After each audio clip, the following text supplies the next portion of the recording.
Nous sommes plus qu'heureux de vous retrouver pour ce nouveau numéro de PAF avec des participants qui sont devenus des stars grâce à cette émission. Ils n'arrêtent pas de faire des selfies, de signer des autographes. Donc autant vous les présenter tout de suite.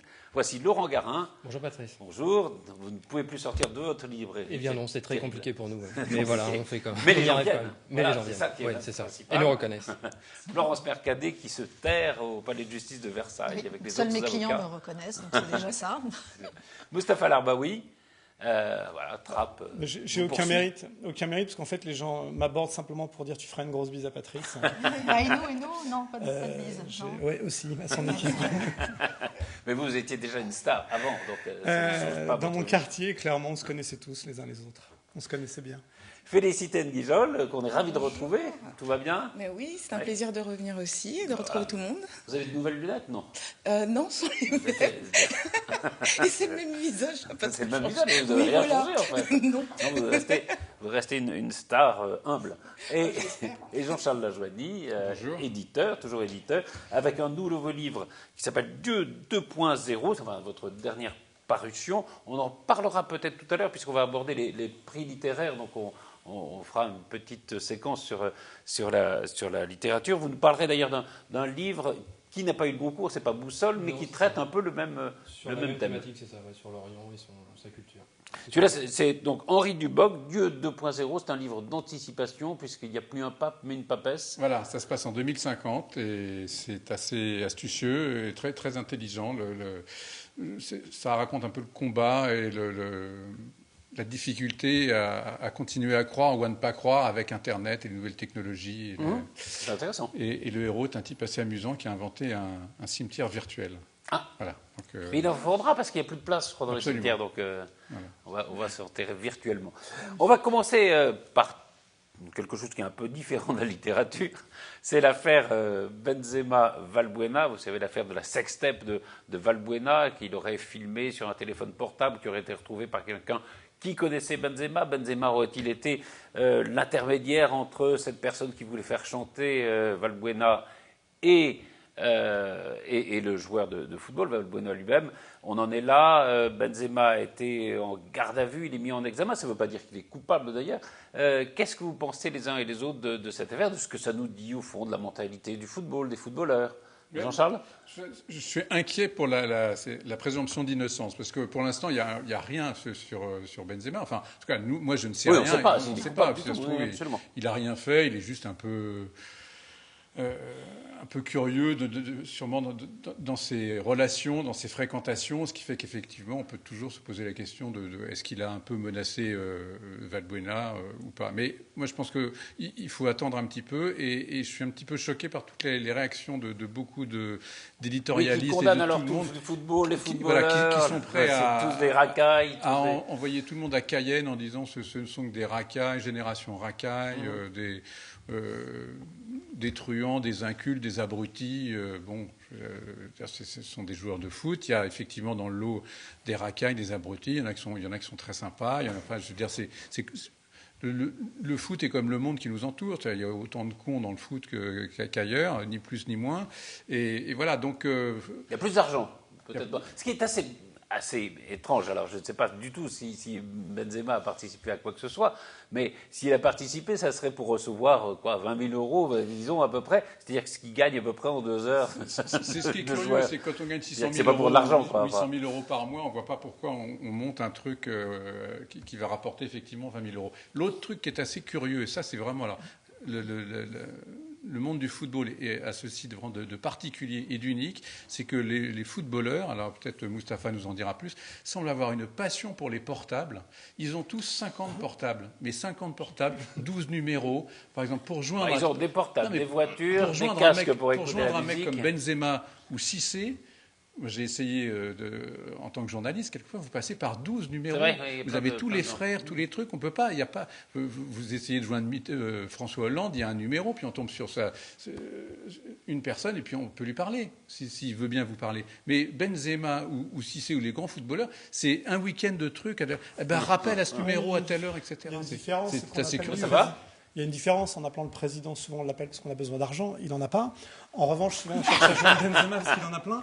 Et on pense que les copains, c'est ça, on peut donner du pognon aux copains pour ceux qui ont la ligne. Et non, je me dis qu'avec le nombre de téléphones qu'ils ont, il doit y avoir beaucoup plus qu'une sextape pour Valbuena. Il y en a partout, quoi.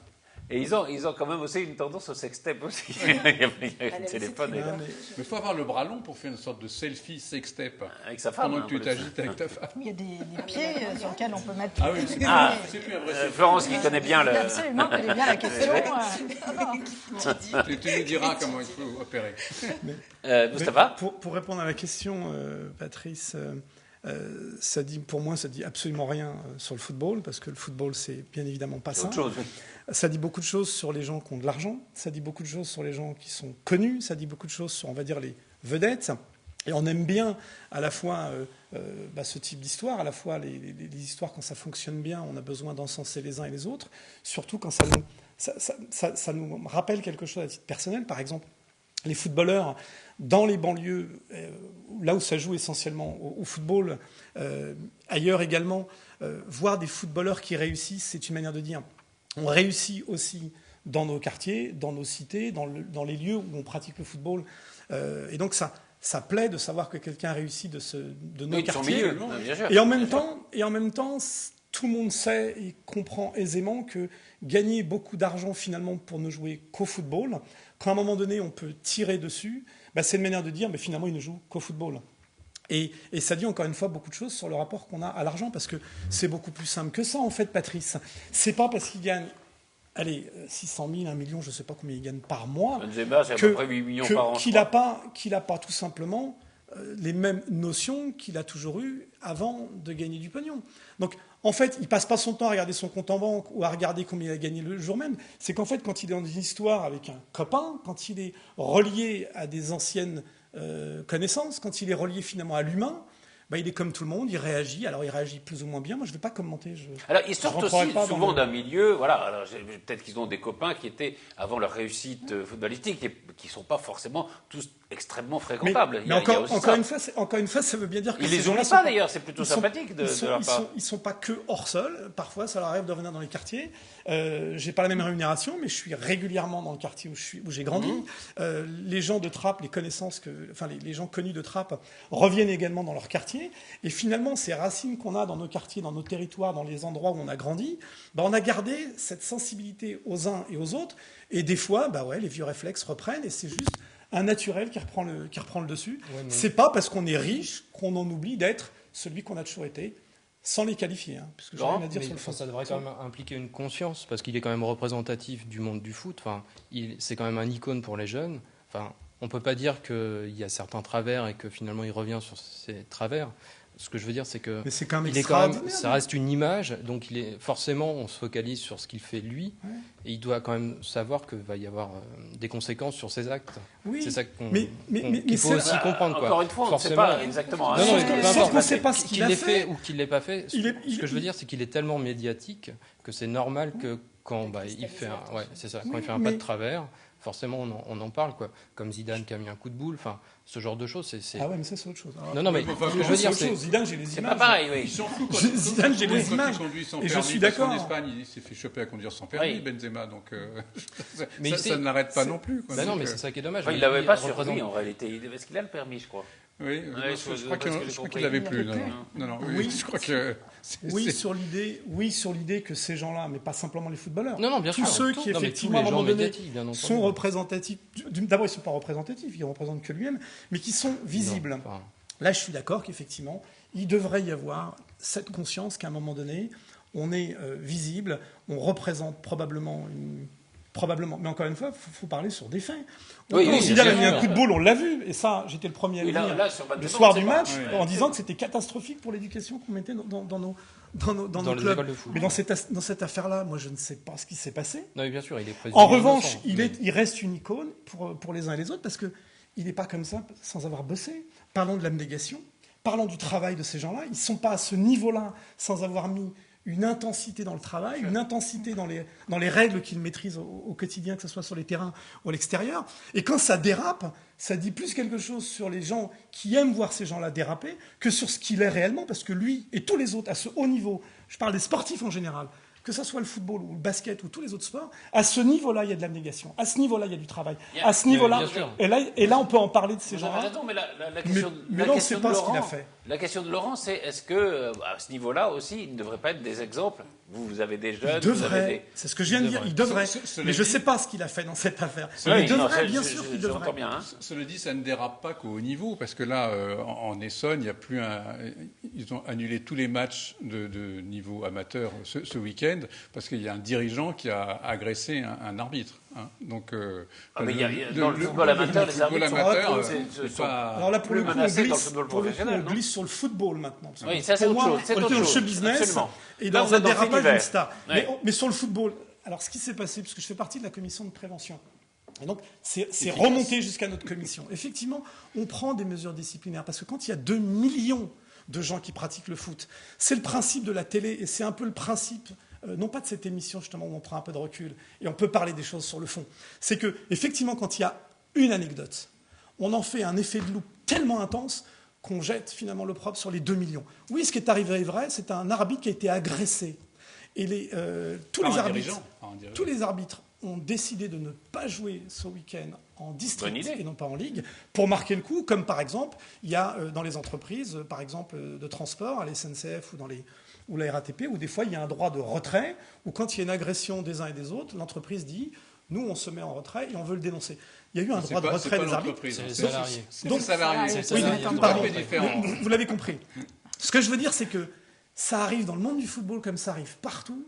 Simplement, ces incidents-là, on les traite, on bosse dessus, on prend des mesures et on fait en sorte que ça ne se reproduise pas. Mais quand ils sont avérés, là, en l'occurrence, je ne vais pas prendre sa défense. En l'occurrence, non, mais on sait pas. Non, mais ça on a déjà dit rien sur le foot. Pour l'instant, présomption d'innocence. Et ce que vous dites là, ça dit effectivement des difficultés qu'on rencontre dans le foot. Mais on y travaille.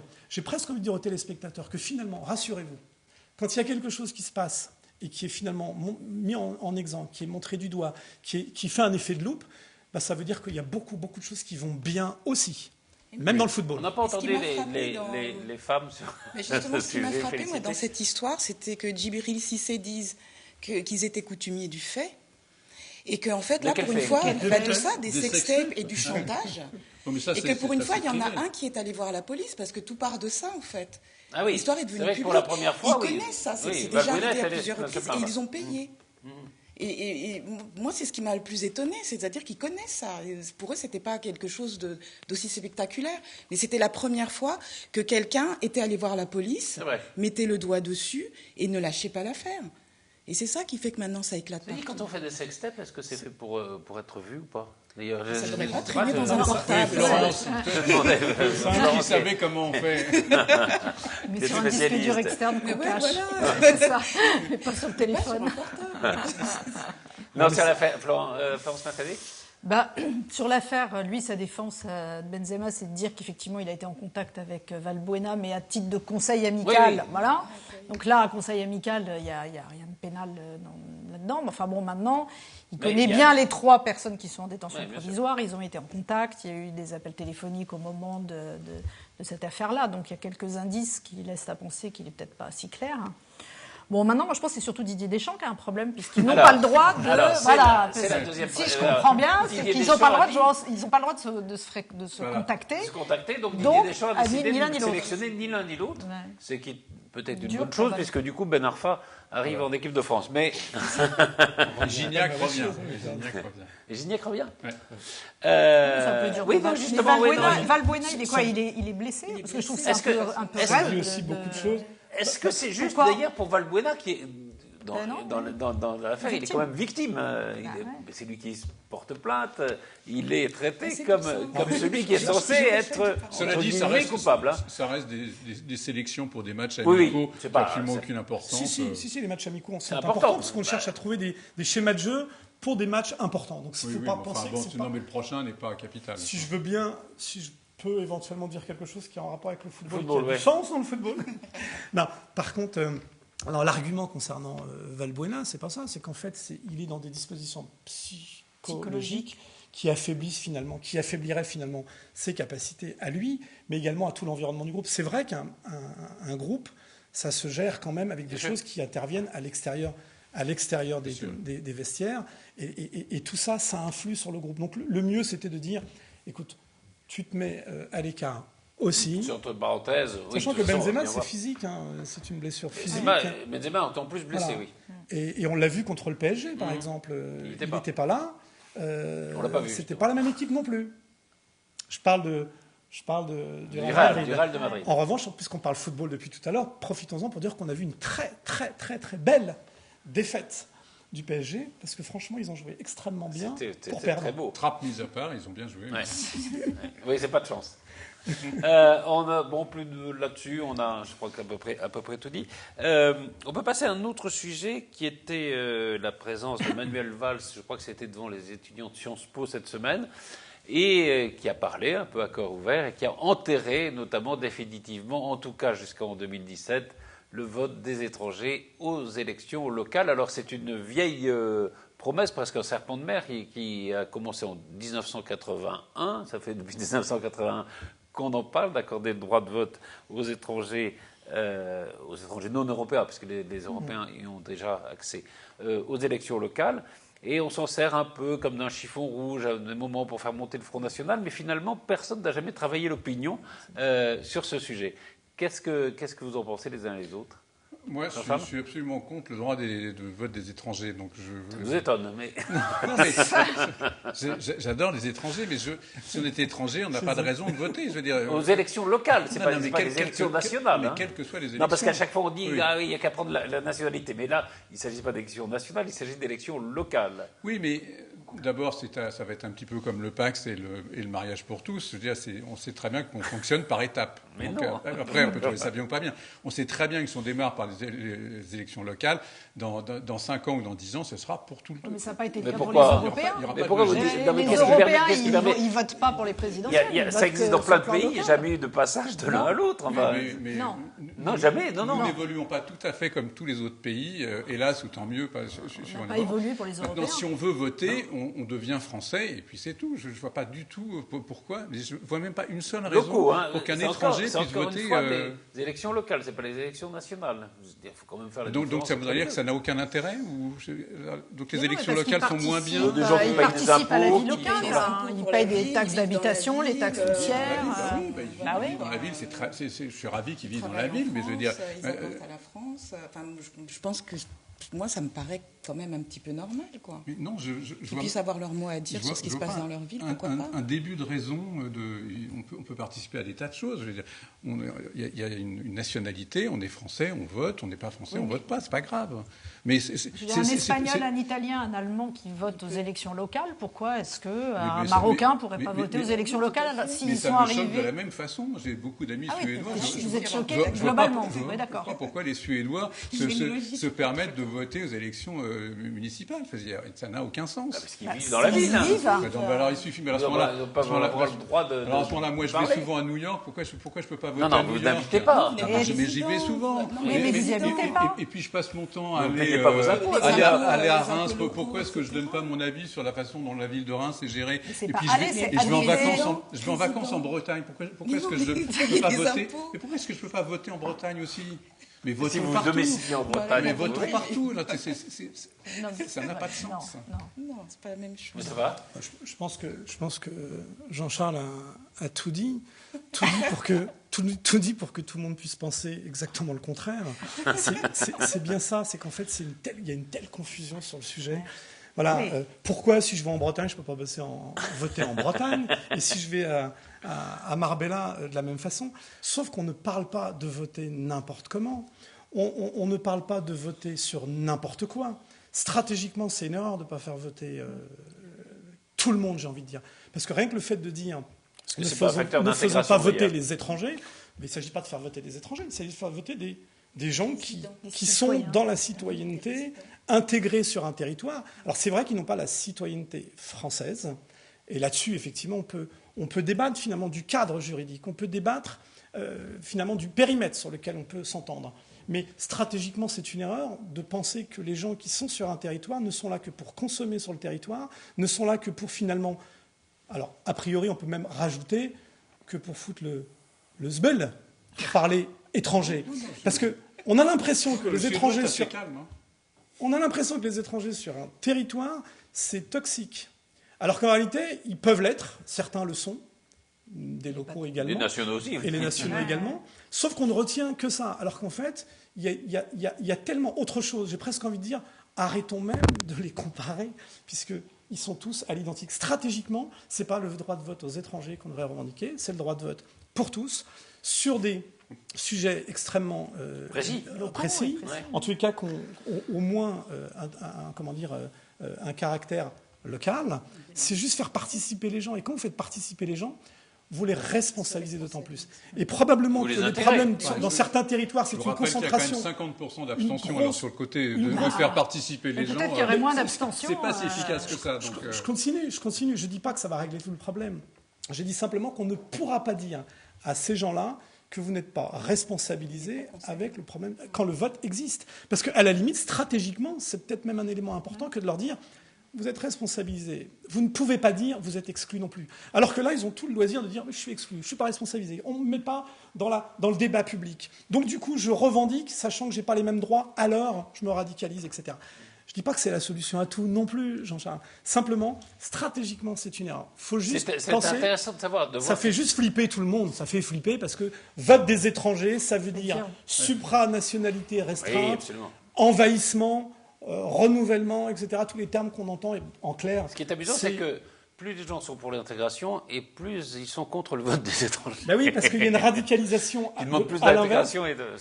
On est pour l'intégration en pensant que les intégrer, les assimiler, fait qu'il y aurait moins de problèmes, sauf qu'enfin, c'est une radicalisation pour dire l'inverse. Donc du coup, même Valls, ça a toujours été son truc, le pire. Mais il ne peut pas, il est tétanisé par le vote FN. C'est intéressant de voir ce qu'il a déclaré aux élèves de Sciences Po, parce qu'il a dit on ne va pas continuer comme ça en gros parce qu'on va dans le mur. Puisque, il faut modifier la Constitution. On ne peut pas. Donc il faut faire un référendum. Et si on fait un référendum, ce sera non parce qu'il y a plein de gens charmes. Et parce que les gens voteront pour autre chose. Oui, non, mais voteront non. Oui, puis ils voteront pour autre chose. Voilà. Enfin, un référendum, on ne répond jamais à la question qui est posée. Oui, voilà, exactement. donc il dit on arrête. Alors il a utilisé le terme de totem. Il dit bon, puis voilà, maintenant c'est une affaire classée. Moi je trouve que, alors venant de la gauche, si on veut poursuivre juste là-dessus, c'est qu'ils ont abandonné toutes les promesses. C'est ça le problème. Toutes les valeurs de la gauche. C'est pour ça qu'Ambadélis râle un peu d'ailleurs. Ah bah oui, non mais ça je comprends qu'il puisse râler quand on est de gauche. Il y a des imbéciles qui ne changent pas d'avis. C'est ça, voilà. Mais c'est vrai que c'est une question qui clive, qui crispe, qu'il faut les jetons pour dire les choses tout simplement. Et il n'y a pas de réciprocité, parce que moi j'ai envie de dire aussi par rapport à ce que dit Jean-Charles, là où il a raison sur un point, c'est que effectivement vous ne pourriez pas aller voter à Marnia ou à Oujda si vous y habitiez. Donc là, il n'y a pas de réciprocité dans ces mêmes pays, puisqu'on parle des étrangers non communautaires. Donc c'est vrai que la France s'enorgueillerait. Ça nous dirait d'aller vers des notions plus universalistes, mais encore une fois, tout en gardant un cadre national important pour ne pas risquer de perdre finalement. Non, mais le raisonnement, si un maire est quelque chose de très important, en quoi le député n'est pas quelque chose d'aussi très important ? Alors, si on peut voter pour le maire, pourquoi est-ce qu'on ne pourrait pas voter pour le député ? Parce que c'est pas la même question. Mais bien sûr que c'est. Mais le député sert à quoi ? Que le droit de vote national soit lié à la nationalité. L'argent distribué. Non, mais il n'y a pas de. Il y a un élément structurant du vote, en tous les cas, pour lui donner une consistance. C'est l'impôt. L'impôt sur le revenu, l'impôt est national. Oui, mais alors ça se retourne contre votre argument, parce qu'ils payent des impôts nationaux aussi. Oui, mais justement. Justement. Non, mais justement, j'étais parti pour dire qu'ils payent déjà un impôt national sans avoir le droit de vote sur le plan national, et pourtant... Déjà, ils revendiquent. Comment ça, je revendique ? Oui, on sent bien. Moi,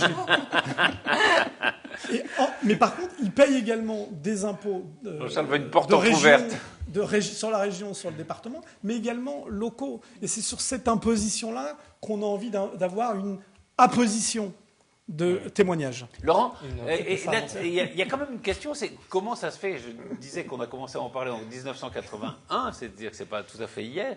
Et comment on n'a jamais préparé au fond l'opinion à ça ? C'est peut-être ça le vrai problème, c'est-à-dire que... Parce qu'on n'est peut-être pas prêt. Enfin, c'est vrai que voilà, si on fait un référendum et finalement on vote non. Il y a quelques années, c'était 60% des Français étaient pour. Hein. Oui. Là, il y a 60% contre. C'est ça. Maintenant, on est plutôt dans le contre, donc c'est peut-être pas le bon moment. Il y a eu des périodes où c'était différent. Mais sinon, moi, je pense que chaque personne qui apporte à la cité doit avoir droit de vote. Enfin voilà, vu que ils font partie entière de la ville locale, ils doivent avoir une influence sur la vie locale. Je pense que voilà. Au moins. Donc vous n'êtes pas représentatif de la position française, à vous êtes 4 pour contre 1 contre, et c'est le 1 contre qui emporte l'adhésion des Français. Voilà. Moi, ce qui me fait peur, Patrice, c'est vous. Vous dites, depuis 81, on n'a pas préparé les gens. Non. Dites, mais on n'a pas à préparer les gens. Comme si c'était inéluctable, comme s'il fallait les... Si on peut préparer une opinion, on peut travailler une opinion, on peut faire du travail. On s'en est servi, on s'est servi du vote des étrangers en 88, Mitterrand s'en est servi pour faire monter le Front National contre la droite. Bien sûr. À chaque fois, la gauche s'en est servi pour faire monter le Front National, et chaque fois, ça a été une sorte de chiffon rouge qu'on a agité. On pourrait traiter le problème autrement que comme un chiffon rouge, c'est tout ce que je peux dire. Et alors, est-ce que la déclaration de Valls juste avant les régionales, c'est justement pas pour contrer un tout petit peu le Front National? Dans l'effet inverse. C'est l'effet inverse. Il ne fait pas monter, là, il essaye de faire descendre. Est-ce qu'il n'a pas intérêt à ce que le Front National monte aussi? Il pourrait réfléchir. Dans ce cas-là, il fallait qu'ils disent qu'il allait mettre le droit de vote des étrangers. Et le contraire. C'est pour ça que la gauche se dit on abandonne peu à peu tous nos totems. Oui. Mais pour être encore concret, parce que finalement, c'est des sentiments, c'est des fantasmes. Pour moi, c'est pas une réalité, et surtout stratégiquement, c'est pas une bonne chose. Mais sur le territoire sur Trappes, par exemple, le taux d'abstention est un des records c'est énorme. nationaux à chaque élection. Et en l'occurrence, même sur le plan local, il y a 30 000 habitants sur la commune de Trappes. J'en parle pour être sur le territoire. Le taux d'abstention est beaucoup plus important qu'ailleurs. Par définition, si on le rapporte au nombre d'habitants et non pas aux gens. Et pourquoi? Alors, le taux d'abstention est important par rapport aux capacités de votation, donc par rapport aux inscrits, mais par rapport au nombre d'habitants, parce qu'il y a une population étrangère beaucoup plus importante. Donc statistiquement, il y a aussi une immigration. Je viens de le préciser. Le taux d'abstention se juge sur le nombre d'inscrits, et il est très fort, le taux d'abstention, parce que quand je suis dans une famille de non-votants parce qu'étrangers, moi-même, je sens qu'une partie de moi-même est exclue, je ne m'exclurai de fait. Donc même ceux qui ont le droit de voter se sentent marginalisés par les siens dans une même cellule familiale. Donc il y a un taux d'abstention important. Je parle bien des inscrits, on parle du taux d'abstention, Jean-Charles. En revanche, si on le met au niveau statistique sur la population en général, le taux est d'autant plus important. Donc on voit bien qu'on a un territoire de 30 000 habitants où il y a finalement combien de personnes qui votent pour une personne qui doit les représenter, le premier magistrat de la ville. Et c'est là qu'on peut se poser des questions. Encore une fois, que les territoires soient représentés, représentatifs. Encore une fois, j'insiste, c'est stratégique. Encore une fois, si on pouvait penser que l'accord du vote aux étrangers changerait le pourcentage d'abstention, ce qui n'est pas tout à fait sûr non plus. Mais... Je viens de donner un argument qui est celui que même ceux qui ont la capacité de voter ne votent pas, mais je dis bien qu'il y a ceux qui toujours n'ont un pas taux la d'abstention. Capacité, est-ce qu'ils iraient en plus grand nombre? À minima, quand on est supérieur, à minima, on a le taux d'abstention national. Donc il y a les effets nationaux sur le vote. Mais là, pour le coup, j'essaie d'expliquer le côté supérieur d'un vote sur ces territoires, qui, à mon avis, s'explique aussi en partie pour ça. Mais impliquer les gens, ça n'a jamais fait de mal, à mon avis, puisqu'on parle de démocratie locale. Florence Mercadet, est-ce que vous pouvez expliquer à Myriam El Khomri combien de fois on peut renouveler un CDD? Depuis la loi Macron, 2 fois. Est-ce que ça vous paraît terrible ou pas qu'une ministre du Travail ne sache pas répondre à une question un peu basique quand même? C'est quasiment monstrueux, mais c'est du même domaine que Fleur Pellerin qui dit qu'elle n'a pas lu Modiano. C'est-à-dire qu'on se demande à quoi servent les myriades de conseillers qui sont fort bien payés et qui les entourent. C'est-à-dire qu'elle n'a pas croisé Bourdin dans la rue qui lui a dit « Tiens, allez, monte, on va faire un petit interview ». Non, je veux dire, c'est décidé, c'est prévu. Elle sait bien qu'on va lui poser des questions. Et visiblement, elle s'en fout. C'est pas très grave. Les conseillers, je sais pas. Elle s'en fout. Non, mais enfin, c'est quand même curieux. C'est quand même une question. Je pense que l'interview devait porter sur le projet de réforme devant, pas sur ce qu'on a fait derrière. Entre CDD et CDI, c'est quand même un peu. C'est vrai qu'entre les atermoiements sur la fiscalité, cette incapacité à répondre à une question quand même un peu basique, on se demande quand même comment sont choisis les ministres, quoi. Enfin, ils sont choisis un peu visiblement sur leur apparence plus que sur ce qu'ils savent, ce qui est quand même un problème, non?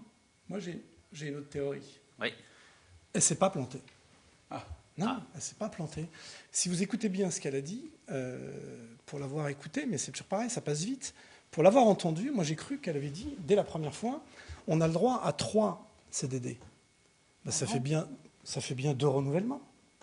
2 renouvellements, c'est quoi? C'est un CDD renouvelable 2 fois. Donc un CDD, je signe, je le renouvelle 2 fois. Ça fait bien 3.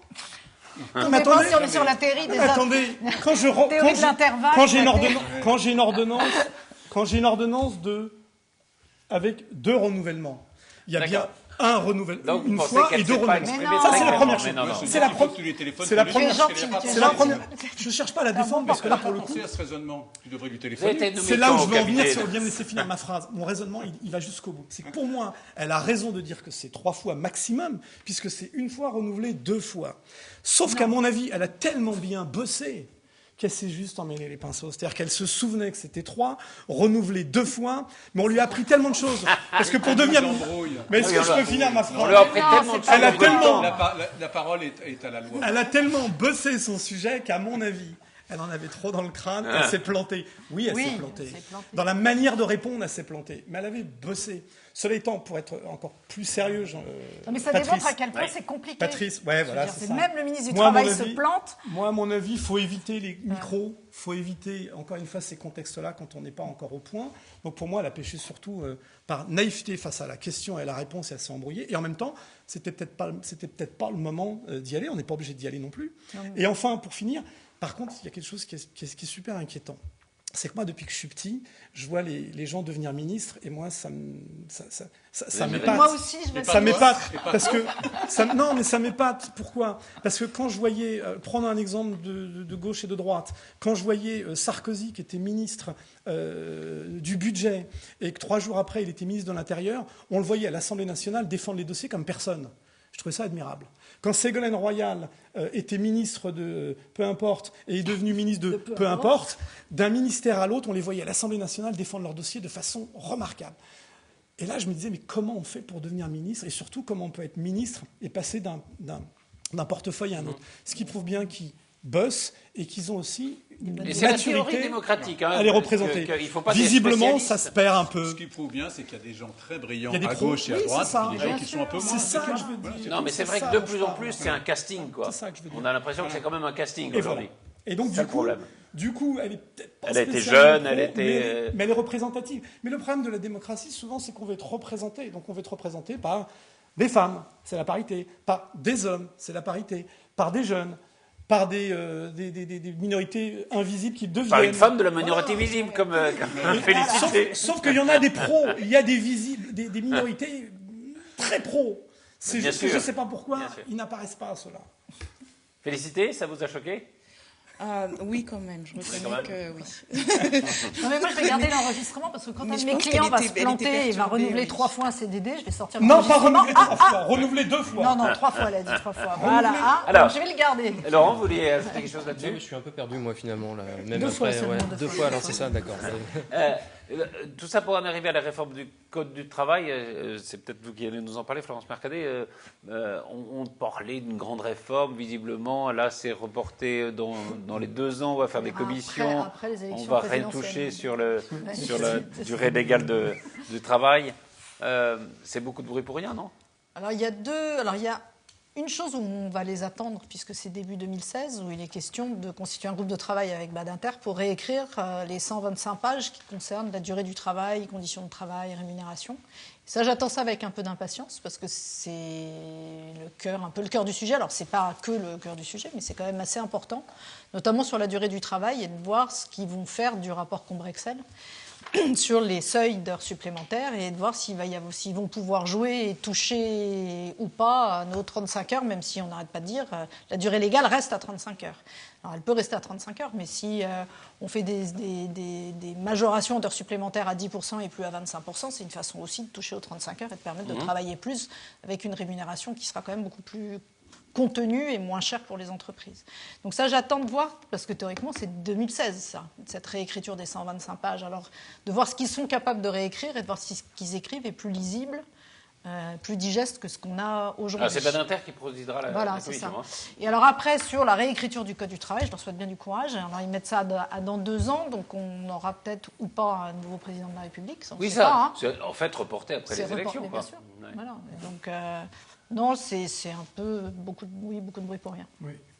Là-dessus Oui. Pas d'autres commentaires. Est-ce que... Alors, le ministre de l'Intérieur, M. Cazeneuve, annonce la fermeture des frontières pendant la COP 21. Alors, c'est assez amusant. Évidemment, le Front National se précipite là-dessus en disant attendez, si on ferme les frontières quand il y a des gens importants, ça veut dire que les frontières servent à quelque chose. Parce que le raisonnement est assez... Le raisonnement est assez difficile à démonter. Parce que... Effectivement, c'est... Même si quand le Front National dit ça, il pense à l'immigration, alors que quand Cazeneuve pense ferme les frontières, c'est pour éviter des débordements par des groupes gauchistes allemands, etc., des manifestations. Mais donc c'est pas le même but. Voilà, c'est bien évidemment pas le même but. Après, ça va créer un précédent. Bien évidemment. C'est assez maladroit en tout cas. Enfin, si c'est fermé pendant 1 mois, après, pourquoi pas fermer pendant 2 mois À chaque occasion, on peut décider de le refermer. Donc c'est un peu la mort de cette partie de Schengen. C'est prévu dans Schengen. C'est prévu dans Schengen. C'est prévu. Je ne suis pas expert, mais à ma connaissance, c'est la première fois que la France le fait. Tout à fait. Voilà. Donc, après, on sait les mesures provisoires, on sait des fois ce que ça devient.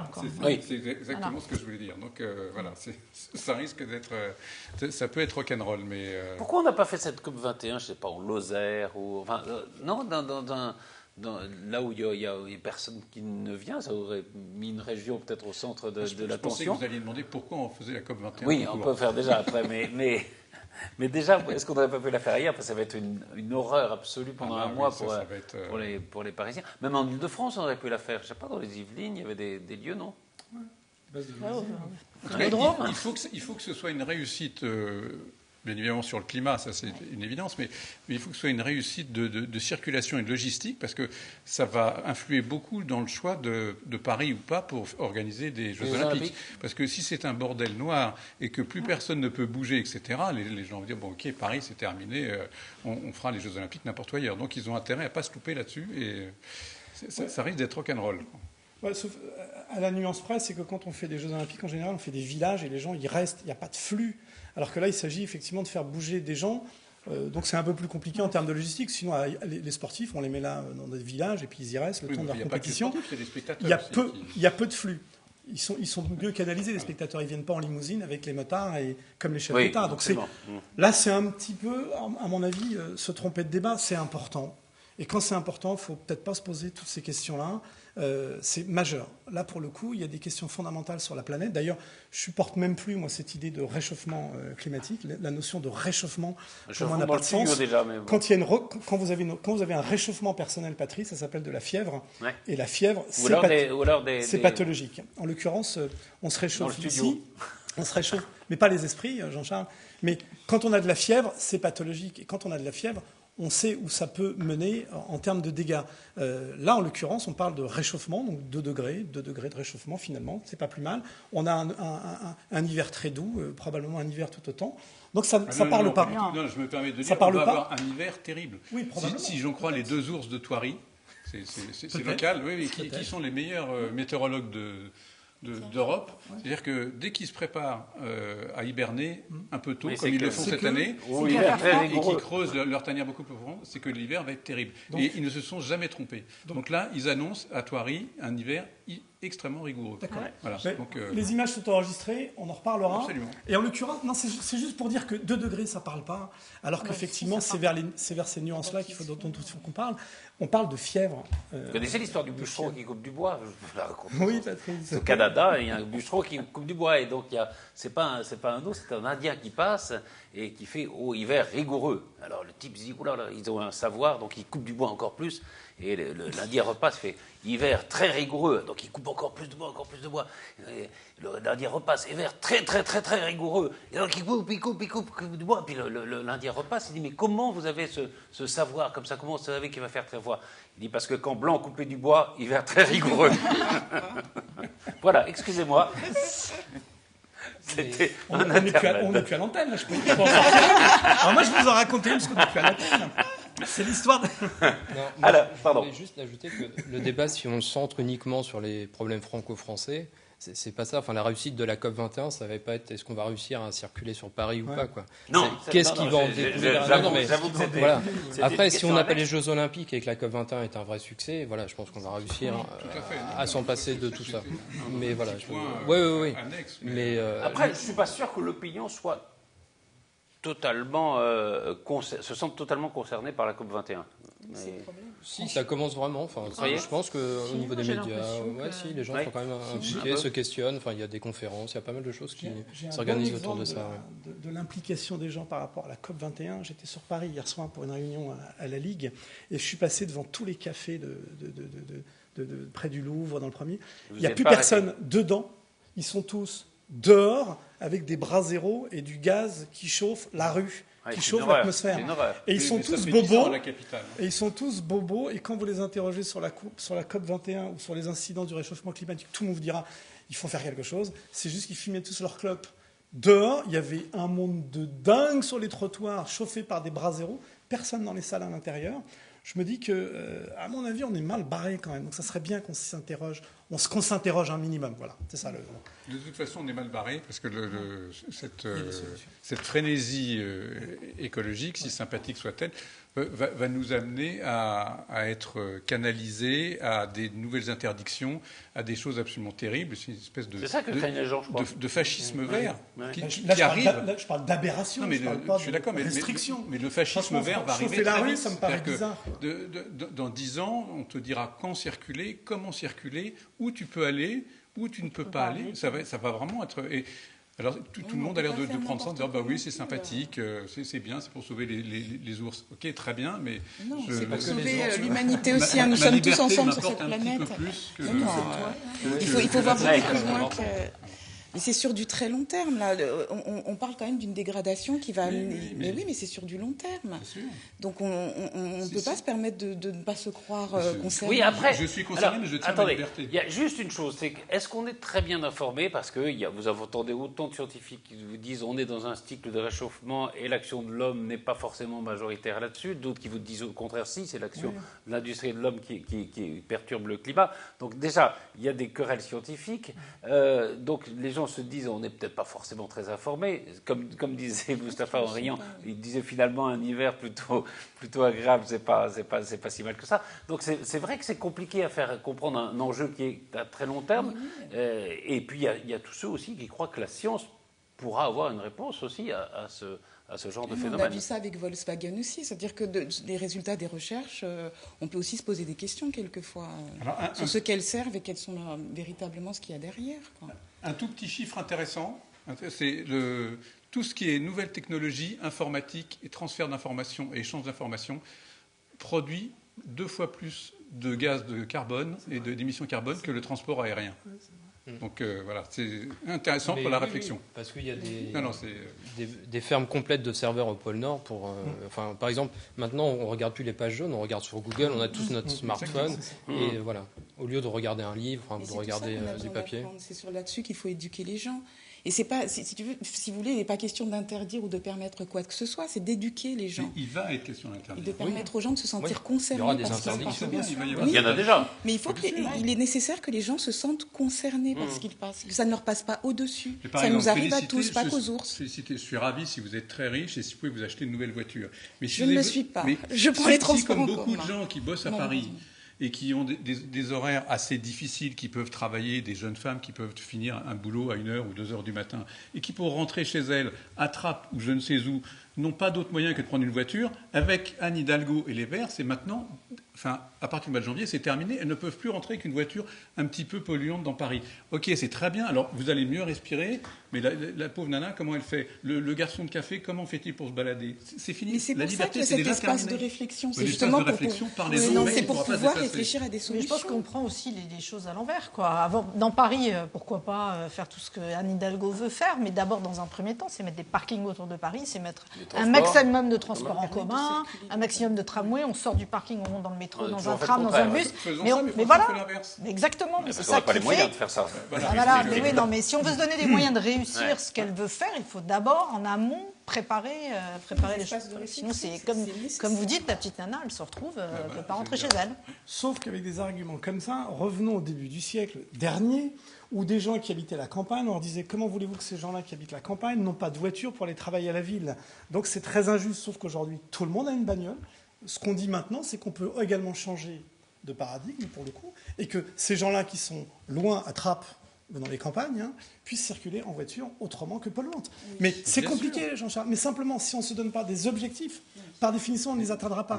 Donc c'est contraignant. Une voiture polluante, ce n'est pas un objectif, c'est une réalité, et c'est en janvier 2016. Le coût d'une voiture, il y a 100 ans, Patrick, c'est tout. Le coût d'une voiture, il y a 100 ans, c'était exactement le cas des voitures que vous évoquez maintenant.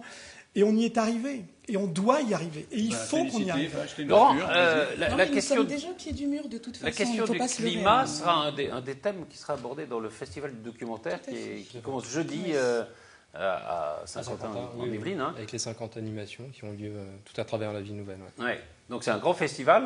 On va voir beaucoup de documentaires, dont un certain nombre qui sont consacrés à l'environnement. On aura des nouvelles de Solar Impulse.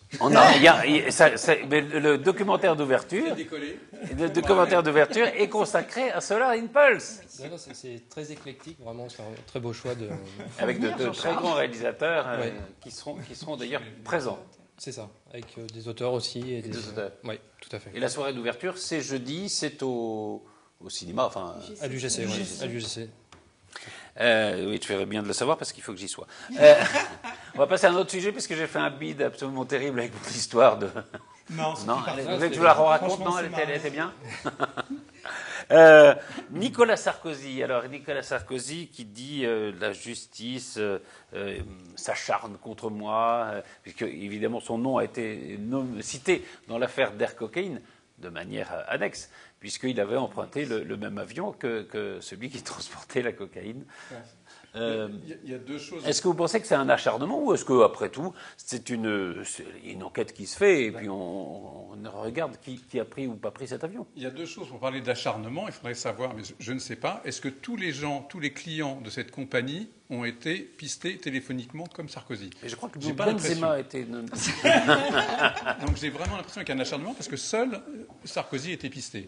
Bon, alors que si tous les clients, ok, ça c'est normal. Ça c'est la première chose. Deuxièmement, et là je me penche encore une fois vers Florence, je trouve totalement scandaleux, et les journalistes sont là-dessus d'une légèreté, enfin pour ne pas dire pire, c'est que non seulement on écoute les téléphones de Sarkozy, mais on balance la totalité de ses conversations et tous les gens qu'il a pu contacter. Mais c'est une intrusion dans la vie privée qui est scandaleuse. C'est-à-dire qu'on sait qu'il a appelé Arthur, on sait qu'il appelle sa femme, on sait qu'il appelle machin. Ce qui est assez scandaleux, c'est que ça devienne public. Ben voilà. Est-ce que c'est un rapport avec l'affaire que Sarkozy téléphone 3 fois à Arthur? Non, aucun. Et les journalistes, Le Monde, tout le monde se rengorge de ça en disant il appelle Arthur, il appelle Carla Bruni 3 fois dans la journée. Il a quand même le droit d'appeler sa femme quand il veut. Ça, c'est vraiment de l'acharnement, et c'est un acharnement qui n'est pas que judiciaire, c'est un acharnement médiatique qui est totalement scandaleux, alors qui est instrumentalisé. Oui, il y a le côté judiciaire, il y a le côté médiatique, qui sont peut-être deux choses un peu différentes. Enfin, mais voilà. Je veux dire, quand le juge vérifie, il peut vérifier. Voilà, enfin, après, on n'est pas forcé de le savoir. Et puis après, l'autre chose que je trouve alors totalement